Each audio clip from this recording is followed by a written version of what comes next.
Bismillahirrahmanirrahim. Assalamu alaikum dear students. Welcome to our YouTube channel Videos Concept in 5 minutes. Today our topic of discussion is graphic or geometric method. But in this topic we'll cover non-linear demand curve.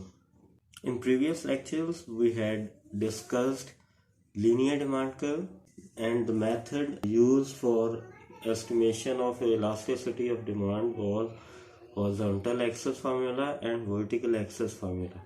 In this lecture, we are given non-linear demand curve and we will estimate elasticity of demand at two different points using horizontal as well as vertical formula. जैसे कि हमें figure एक given है, vertical access के along हमने prices को लिया student, जबकि हॉरिजॉन्टल एक्सेस के अलॉन्ग हमने क्वांटिटी डिमांड को रखा हुआ है।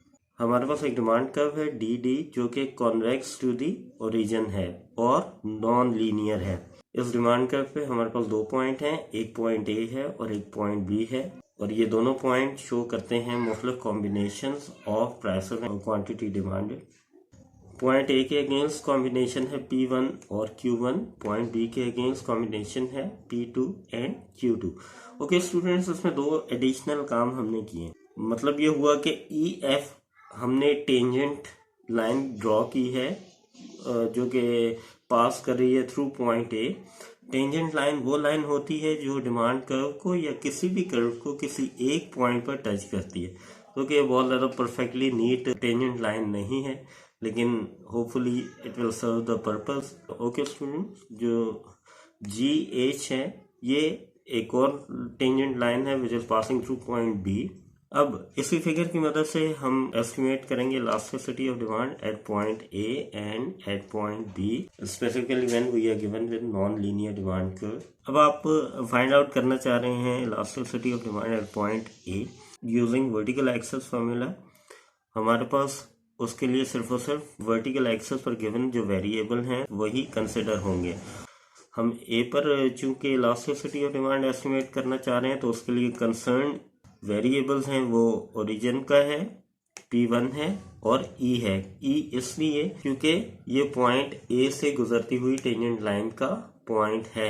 O से लेकर P1 ये हमारा न्यूमरेटर बन जाएगा और P1 से E ये हमारा डिनोमिनेटर बन जाएगा। जैसे यहाँ पे देखें ED इक्वल्स टू है OP1 और P1E।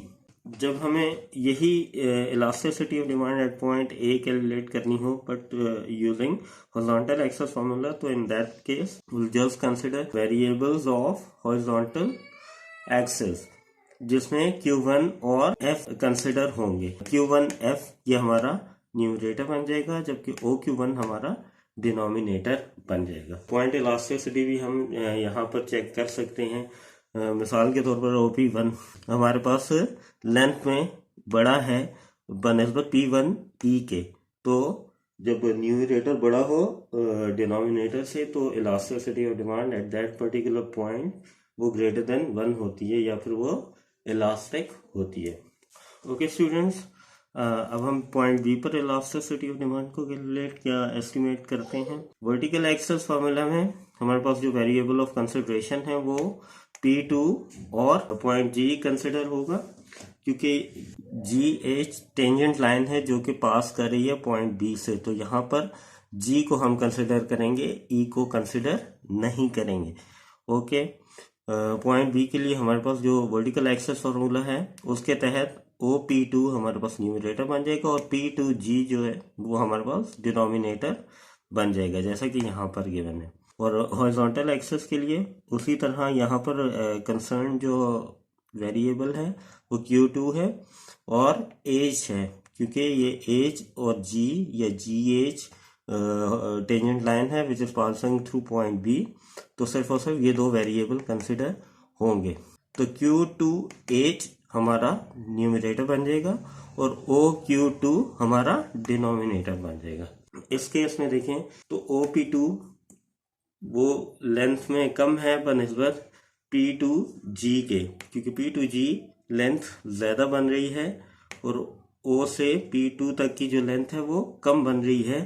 तो यहाँ पे भी वही केस है, यहाँ पे भी जो न्यूमरेटर है वो छोटा है बनिस्बत डिनोमिनेटर। हम पहले पढ़ चुके हैं कि जब न्यूमरेटर डिनोमिनेटर से छोटा हो तो elasticity of demand less than 1 होती है। ये था हमारा आज का लेक्चर स्टूडेंट्स। अगर आपको ये लेक्चर या वीडियो पसंद आई हो तो please do like, share and comment, और हमारे चैनल को ज़रूर सब्सक्राइब करें। खुदा ताला आपका हामी और नासिर हो। Thank you.